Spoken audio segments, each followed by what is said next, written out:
An Ellington, Alberta man is longing to see his sisters again after they have been missing for more than 3 decades. In the mid-1980s, in Edmonton, Canada, was a home to 2 inseparable sisters, Anna Hakze, the elder, and Kym Hakze, nearly 20 years younger. They had a bond that was so strong that it was like no other. Where one went, the other one went as well. But underneath the closeness ran family tension. Anna was already estranged from most of her family, and she was struggling to make ends meet. For Kym, who admired her older sister deeply, the decision to leave home seemed like a destined thing to happen. It was no choice. Like, they definitely wanted to go somewhere else and try again. Then suddenly, they were gone. There was no word, no letters, no telephone calls. Their family was left with silence for years, stretching into decades. Their mother, uncertain what had happened, waited, hopeful for any sign.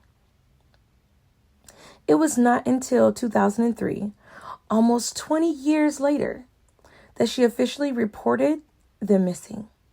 By then, the trail was ice cold. The investigators began digging. They wondered if Anna and Kym were victims of foul play. Had they crossed paths with one of Canada's serial predators that was active during that time? Family members gave DNA. They gave their samples to be compared against unidentified remains. Nothing matched. Tips trickled in, each one leading nowhere. The sisters seemed to have just disappeared into thin air. To their brother and surviving relatives, the mystery was haunting. Every holiday, every birthday, the absence of Anna and Kym was an open wound. More than 30 years after their disappearance, the case landed back on the investigator's desk. So now it is 2017. And during the review of old files, he came across something that was a little odd. In 1999, it was a theft complaint in Vancouver by a woman using one of Anna's known aliases. When he tracked her down, the woman was not Anna, but she had kept something peculiar tucked away in her belongings. It was from 1984, a news clipping advertising a book written under the same alias as Anna. Well, this is the one that she had used. She could not explain why she kept it, but that it had just caught her eye and just caught her attention. That scrap of paper was the thread that investigator needed to keep digging a little bit further. It connected with a tip from 2012 about a writer who might have been one of the missing sisters. Soon after, the police matched the photos and pierced together the leads pointing across the border. After more than 3 decades of silence, they contacted the sisters. The sisters explained that they did not realize that they were considered missing. They had simply walked away from their lives in Alberta all those years ago and built new ones. They built them quietly and purposely.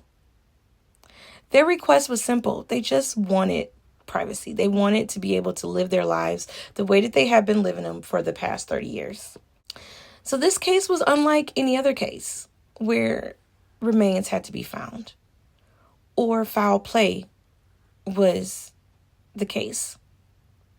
In this case, these sisters moved to a new country, created new names to create a new life.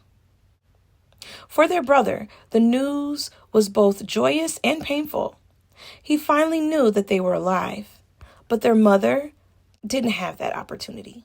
Probably my first comment would be, when can we get together?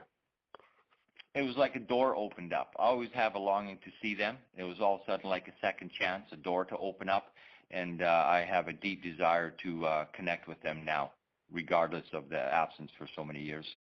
So, in this particular case with Anna and Kym, there remains to be unusual in the world of cold cases. It was a tale of reinnovation and escape. Two women severed ties with their entire family in old life and managed to remain hidden for more than 30 years, only discovered because of a newspaper clipping.